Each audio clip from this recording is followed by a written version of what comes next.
Ada yang mengatakan bahwa awal Ramadan itu penuh dengan rahmat, pertengahannya maghfirah, dan di ujungnya itkum minan nar atau pembebas dari neraka.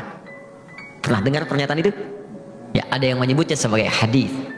Ternyata setelah dikaji oleh para ulama, ada hadis-hadis yang terkait dengan Ramadan statusnya bermasalah, bahkan diduga palsu.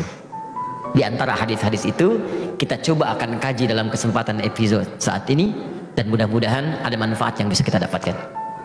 Hadis yang pertama, yang tadi kita dapatkan riwayatnya panjang, bahkan disandarkan pada sahabat Salman Al-Farisi, ada yang menyandarkan pada sahabat Ali bin Abi Thalib, yang diduga bahkan keduanya tidak pernah menyampaikannya.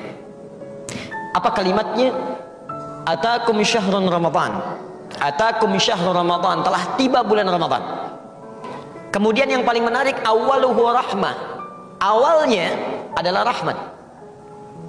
Wa awsatuhu maghfirah, pertengahannya itu penuh dengan ampunan Allah Subhanahu wa taala, maghfirah. Kemudian wa akhiruhu itkum minan nar, akhirnya pembebas dari neraka. Maka kemudian adalah orang yang membagi Ramadan ke dalam 3 bagian, sehingga menyebutkan 10 hari pertama rahmat, 10 hari kedua khusus maghfirah, ampunan Allah Subhanahu wa taala, dan 10 hari ketiga ada peluang dibebaskan dari api neraka. Pernah mendengar ungkapan ini?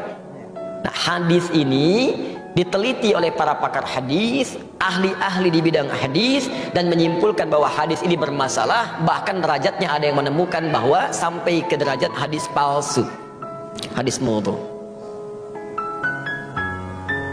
Tingkat dhaifnya tinggi. Paling minimal kata para ulama statusnya semi palsu. Ya, semi palsu, hadis matruk. Jadi ada 3M bermasalah. Kalau ada satu di antara 3 ini, maka hadisnya cenderung ditolak oleh para ulama. M yang pertama disebut dengan mungkar, hadis yang diriwayatkan oleh orang yang tertuduh seringkali berbuat maksiat.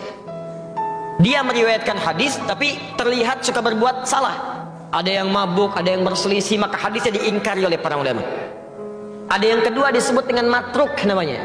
Matruk, bukan sekedar diingkari, ditinggalkan. Ditinggalkan. Nah, orang ini seringkali berbicara dusta, sehingga tidak bisa dibedakan mana dusta, mana hadis yang keluar dari lisannya. Dan yang ketiga, ini yang paling tinggi, disebut dengan maudhu'.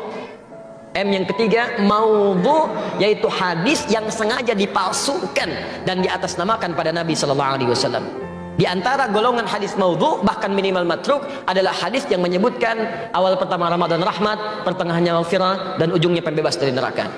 Apa indikasinya? Satu, ini bertentangan langsung dengan hadis-hadis Nabi yang lain, yaitu yang sahih. Hadis-hadis sahih mengatakan semua Ramadan siang dan malamnya, pertama sampai akhirnya, itu berisi rahmat dan ampunan Allah Subhanahu wa taala. Jadi Nabi sendiri nggak pernah memisah-misah awal, akhir, pertengahan, tidak.